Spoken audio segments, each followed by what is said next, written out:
Audio Jungle.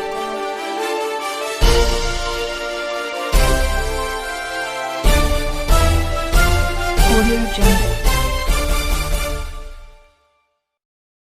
आप बुंदेलखंड क्रांति दल के राष्ट्रीय उपाध्यक्ष हैं और हाल ही में इस वक्त विधानसभा चुनाव हुए हैं, तो क्या पोजीशन रही आपकी इन विधानसभा चुनावों में? देखिए, हम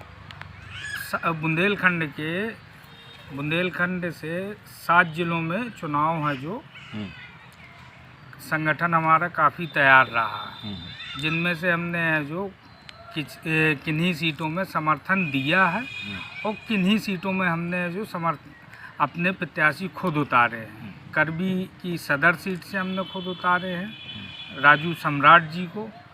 फिर है जो हमने बांदा ज़िले की नारायणी विधानसभा से है जो उधर पे हमारा किसी कारणवश नामांकन रद्द कराया गया, तो उस बेस में जो हमारा प्रत्याशी बैठा। लेकिन ये है कि हमारे उधर पे कार्य क्षमता काफ़ी है, सुरक्षित सीट है बांदा ज़िले की नारायणी। तो आप जो है कि पार्टी में मेन जो है जो अहम फैसले लेता है, हाँ, दरअसल वो किसके हाथ में है? पार्टी के फैसले है जो देखिए राष्ट्रीय अध्यक्ष जी, हमारे माननीय राष्ट्रीय अध्यक्ष जी सत्येंद्र पाल सिंह जी, और हमारे यहाँ जो सब सिस्टमेटिक है। राष्ट्रीय की पार्टी की राष्ट्रीय कोर कमेटी बैठक होती है, उसमें है जो सारे निर्णय लिए जाते हैं राष्ट्रीय अध्यक्ष की मौजूदगी में। उसी हिसाब से हम लोग है जो काम को आगे बढ़ाते हैं पार्टी के। पिछले काफ़ी लंबे समय से आप लोग बुंदेलखंड राज्य निर्माण की लड़ाई में भागीदारी कर रहे हैं। जी। क्या लगता है आपका संगठन इस वक्त किस पोजीशन तक पहुंचा है? देखिए, हम बुंदेलखंड के लिए उत्तर प्रदेश के 7 ज़िले, मध्य प्रदेश के 7 ज़िले और हाल ही में आपको मालूम होगा कि लोकसभा में इसका प्रस्ताव भी पारित हो चुका। तो कोशिशें बहुत जारी हैं। पीएम नरेंद्र मोदी जी, इनके भी है जो कानों तक ये बात पहुंच चुकी है। और हम लोग है जो 14 ज़िले बुंदेलखंड में जो आते हैं, कोई नई मांग नहीं है। बुंदेलखंड देश की आज़ादी के बाद ये है जो बुंदेलखंड बना था। इसके पहले मुख्यमंत्री है जो कामता प्रसाद सक्सेना जी थे और इसकी राजधानी बुंदेलखंड की नैगांव बनाई गई थी।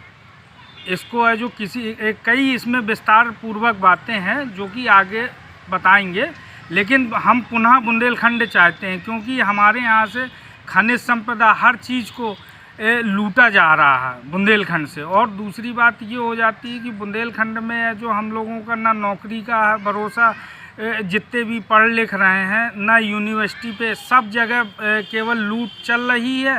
फीस दो, जो कि बुंदेलखंड विश्वविद्यालय भी है, तो यहाँ तक कि है जो वो भी है जो केवल स्टूडेंट की फ़ीस से ही चल रहे हैं। तनख्वाहें जो पूरी हो रही हैं, सरकार कोई भी ध्यान नहीं दे रही है। कई समस्याएं हैं बुंदेलखंड को लेके, और बुंदेलखंड का बच्चा जन युवा बुजुर्ग सब पूरे जोश शोर से हमारे साथ है, क्योंकि उसको दिख रहा है ना कि हमारा भविष्य या हमारे बच्चों का भविष्य कहाँ पे है। तो इस बेस में है जो हम लोग मांग कर रहे हैं। कोई ऐसा नारा जो आप लोगों ने बुंदेलखंड राज्य निर्माण से संबंधित बनाया हो? भाई, बुंदेलखंड निर्माण क्रांति दल जो पार्टी हमारी है, तो ये नारा हमारा जो शुरू से चला आ रहा, सबका मान बुंदेलखंड में और बुंदेलखंड के लोगों में। राष्ट्रीय अध्यक्ष जी ने कहा था सबका मान और सबका ध्यान, ये हमारा नारा है। नारा इस हिसाब से है कि उन्होंने कहा कि भाई बुंदेलखंड के लिए हर आदमी, बुंदेलखंड का जितना भी क्षेत्र आता है, तो ये समझिए कि बुंदेलखंड क्षेत्र के साथ साथ हर आदमी है जो देना चाहता है और चाहता है कि बुंदेलखंड राज्य बने, और ज़रूरी भी है समय को देखते हुए।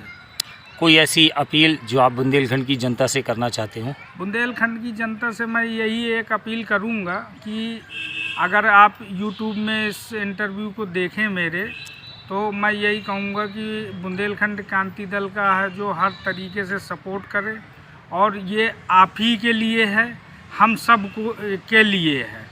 ये नहीं है कि व्यक्तिगत हम लोग कोई चुनाव या रणनीति या नहीं, केवल हम लोग अगर मैदान में आ रहे हैं तो सिर्फ लड़ाई है कि बुंदेलखंड हमारा राज्य बने।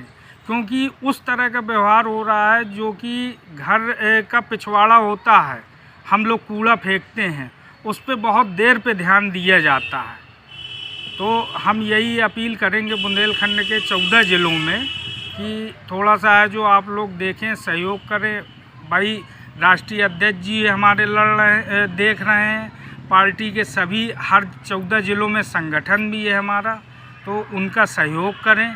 उस हिसाब से है जो हम बुंदेलखंड की मांग कर रहे हैं। और कोई राजनीतिक कारण नहीं है ये हमारा कि हम कोई राजनीतिक कारण से है जो बुंदेलखंड क्रांति दल बनाए हैं, बस।